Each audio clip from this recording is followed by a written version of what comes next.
Hey everyone, I hope you're all doing well today.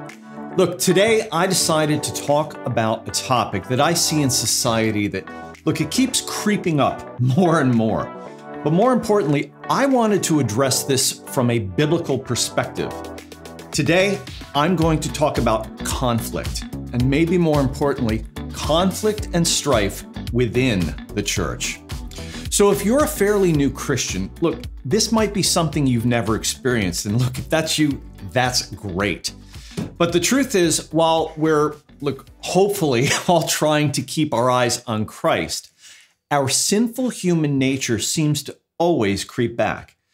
And believe it or not, it happens within the church just as much as anywhere else. I mean, trust me, I've been working in ministry in a volunteer and sometimes in a paid capacity for almost 20 years now. And look, the stories I could tell you are absolutely insane. In fact, look, I'm going to include some of those later as examples to learn from later in this video. But look, in my experience, the two things I've consistently encountered as causes of conflict are fear and pride, two incredibly strong motivators. So let's look at fear. In the last 3 years, so many people globally experienced fear on a level never seen before, at least not this generation. Look, you had a virus that you were told would kill you. And if you didn't wear masks or stay in your homes or do everything short of sealing yourself in a Ziploc bag, you were considered offensive to the general public. What's more, the abandonment of rational thinking and common sense caused people to do some incredibly absurd and cruel things. For example, how many of you were denied access to family and support that you needed? Look, especially during the holidays.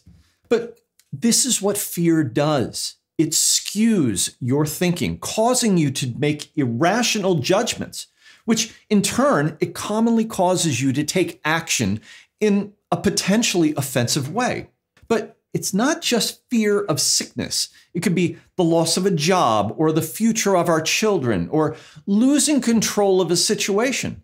Look, there's many examples, but fear is not of the Lord. Consider Proverbs 29:25 in relation to this so-called pandemic. The fear of man lays a snare, but whoever trusts in the Lord is safe. Matthew 6:34 says, do not worry about tomorrow, for tomorrow will worry about itself. Each day has enough trouble of its own. And 2 Timothy 1 says, for God gave us a spirit not of fear, but of power and love, and here it is, self-control.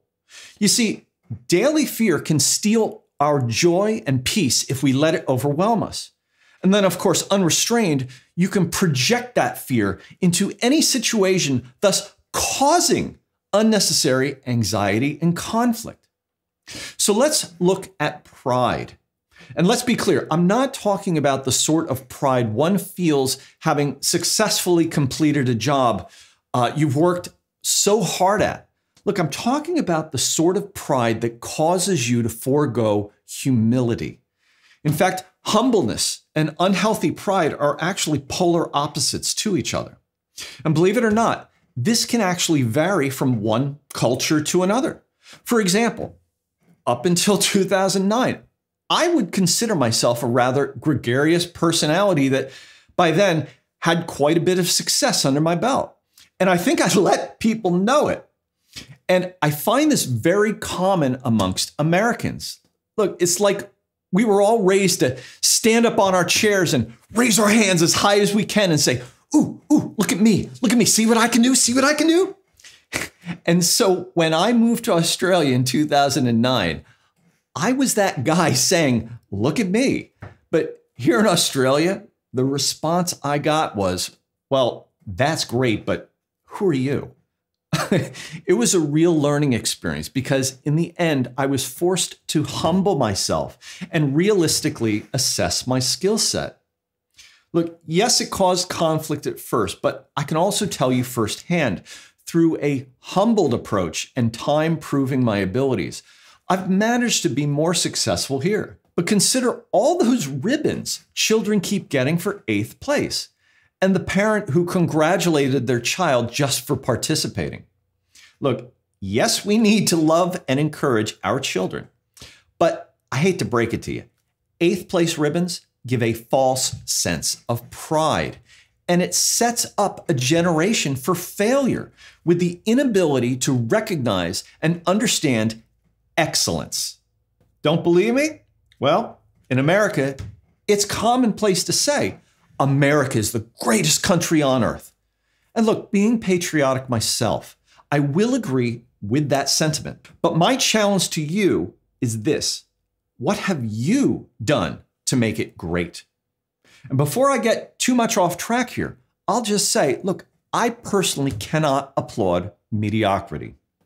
But addressing pride within the church, look, I'm sure you've all heard that pride comes before the fall. But do you realize that pride is one of the hot topics in the Bible? And look, with good reason. Unhealthy pride can take on so many forms. And when you attach pride to self-worth and identity, let me repeat that now. When you attach pride to your own self-worth and whatever you're proud of becomes your identity. Look, this is where conflict can happen. So for example, let's say you have a volunteer position at a church. It could be a job or a position given to you, or maybe an award or a title. Look, if you're prideful, that position, which is temporary, now becomes your identity. And this also becomes something that you protect. So for example, look, I had a missionary friend of mine stationed in the Pacific that hired me for jobs. But because we were friends, he also shared with me a lot of the internal memos from his manager. Now, this was shocking, but a lot of these emails were, as he put it, nastygrams. And they were. My friend, look, he would ask some pretty innocuous questions about a project, and the responses were actually very shocking. Look, the pride-filled commands with zero concern for my friend's humanity was something I've never seen within ministry. But the issue was this manager was given a new title, something he was very proud of. And he also had something to prove. Look, out of his insecurity and fear, that's where all the problems happened. Now, look, at times, I've been accused of being blunt, and I can be. When an issue needs to get rectified, look, I address it swiftly, though, choosing my words carefully. But I never attack someone personally. Look, the situation my friend's manager had, he had such a fragile ego that to even begin to question a decision made or not to follow orders to a T, it caused huge conflict and personal attacks. Look, this is all within ministry. Look, I work with very large corporations normally, and I do this all the time. And I assure you, if this sort of thing happened in the public sector, this person actually would have been fired immediately. Do not pass go, do not collect $200. There's the door. But this is what happens when your identity is secured in anything but Christ. You see, if you are constantly looking to the world for validation and assurance of your own identity, you're always going to come up short. But if your eyes are set on Jesus, you don't care what other people think of you. Look, I even recall someone calling me a loser and how I would never amount to anything. And I just said right back, I am so glad Jesus doesn't think of me that way. So now that we understand fear and pride a little bit better, let's throw one last detail into the mix to give you a trifecta of trouble. Lack of accountability. There's a pervasive theme within churches to handle some really difficult situations in a very, very poor way. Look, in fact, many situations that are very serious, they commonly get ignored or avoided. But the Bible actually has much to say on this matter, even going so far as to explaining just how you go about holding someone accountable. For example, Luke 17:3 says, "Pay attention to yourselves. If your brother sins, rebuke him, and if he repents, forgive him." Galatians 6:1 says, "Brothers, if anyone is caught in any transgression, You who are spiritual should restore him in a spirit of gentleness. Keep watch on yourself, lest you too be tempted. And here's one we all need to think seriously about. Matthew 12, 36 through 37.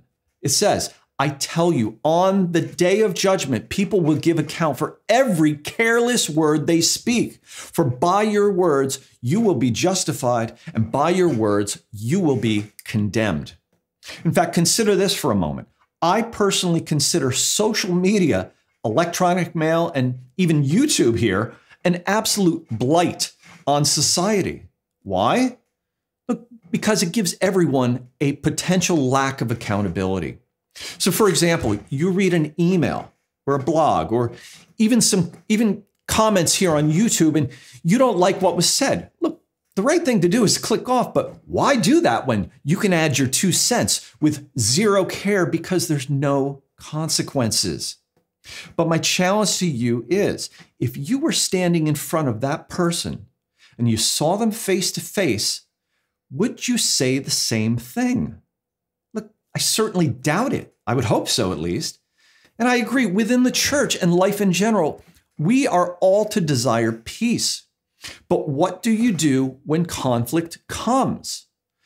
Look, sadly, most corporate churches shirk away from the responsibility they have to actually correct the believer for fear of upsetting the congregation. And more importantly, losing people, which is likely linked to money from tithing. And while holding someone accountable is not a comfortable thing, if you allow fear and pride to fester, you'll end up with a much bigger problem with a lot of collateral damage. So therefore, it is much better to handle an issue with compassion, but also swiftly and directly. In Matthew 18, 15 through 17, Jesus gave some very specific steps on how to deal with someone who sins within the church. Starting at 15, if your brother sins against you, go and tell him his fault between you and him alone. If he hears you, you have gained your brother. But if he will not hear, take with you 1 or 2 more, that by the mouth of 2 or 3 witnesses, every word may be established. Look, Jesus is talking about accountability here. It goes on. And if he refuses to hear them, tell it to the church. Look, even more accountability. But if he refuses even to hear the church, let him be to you like a heathen and a tax collector. This is very serious. But when is the last time you ever heard of a church holding someone to account? Well, if you just give me another couple of minutes, I need to tell you a story of how I actually had to hold a church and its pastors to account. Now, I'm not going to name names, and I have to be somewhat cryptic, but I know you'll get the gist of everything here. Almost 15 years ago, someone from our church did something to my family that actually was a small piece of why I'm divorced. At the time, the church agreed to take this situation on board, but what was actually done was barely a slap on the wrist, and this person really wasn't held accountable. And because my former wife wasn't straight with me at the time, I didn't realize the gravity of the situation. So while I was unhappy with the outcome from the church at the time, had I known more, I would have demanded the church take more action. Fast forward 6 years, I was actually gone from that church, but I found out that that same person was finally kicked out of the church because that person did the same thing again to another family. Look, I was angry, and with good reason, because this church would not follow the biblical principles outlined here. And as a result, this person managed to hurt at least one other family. And so I went after the church. Look, I didn't want to make it public, but rather started with a letter addressing what happened to me and the consequences of not taking action. This is what verse 15, look, it says to do it. It gives you a clear instruction. As well, I clarified that, look, I wasn't looking for money or anything like that, but rather I wanted something to be done so that this person couldn't repeat their actions. Because moving someone on to the next church, it doesn't fix the issue.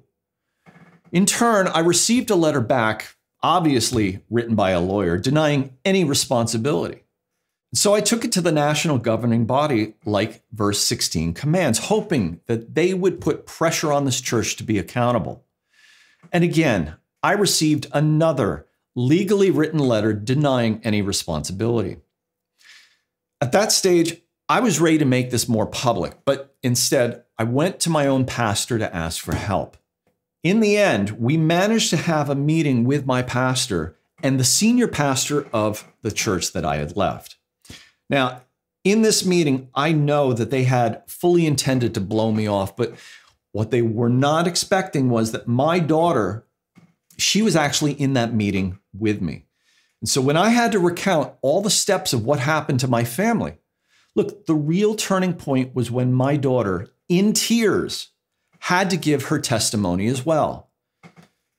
It was at that point, through a face-to-face conversation, that they finally realized the damage this individual had caused. And I have no doubt that they also realized the consequences of having handled this so poorly, because it wasn't just my family, it was other families as well. Look, you're never going to find a perfect church because it's filled with flawed people. And honestly, I wish more churches would step up and do the right things using godly principles. Look, not all churches are like this one. And it shouldn't stop any of you from seeking a church, which, look, it definitely seems to get harder and harder nowadays. I know, because you're all asking me, where do I find one, John? Look, conflict can require uncomfortable confrontation. But the corporate church of today cares so much about getting people in the door and putting on the show versus biblical truth and holding people accountable. And in my situation, I walked out of that meeting satisfied with the end result, knowing that the action they were going to take, it was actually going to do something. Finally. But look, here it is. It took 1.5 years and way too many steps to get there. Look, Matthew 28 says, "Do not fear those who kill the body, but cannot kill the soul, but rather fear him, God, who is able to destroy both soul and body in hell." Are we as Christians not the church? And so we, the church, have a responsibility to hold people accountable using biblical principles and instruction. Look, I really hope this example will encourage you and empower you to do the right thing moving forward. Because there's always going to be conflict and strife this side of heaven.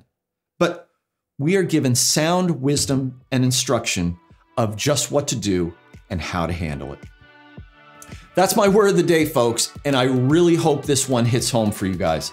Look, I typically don't react when I see these nasty grams come across my desk or anything like this, because look, far too often it's your emotional response that is not the right response. But I've received a few over the years, and all I can do is, look, I shake my head thinking, look, one, do you really want to act this way considering you get to spend eternity with this fellow brother or sister?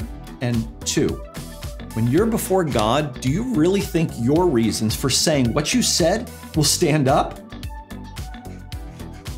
I don't know. Look, that's it. One last thing I do want to mention too, I've gotten a lot of messages about buying tickets for the Australia conference. Look, my apologies for the delay, but this is from an accounting issue, as all funds go to a nonprofit, and this is taking way longer than I ever expected, but it's okay. I will make a short announcement here once this is all rectified. That said, thank you all so much for giving me a voice here. And look, if you like what I've said and you think this video might actually help someone, please pass it on.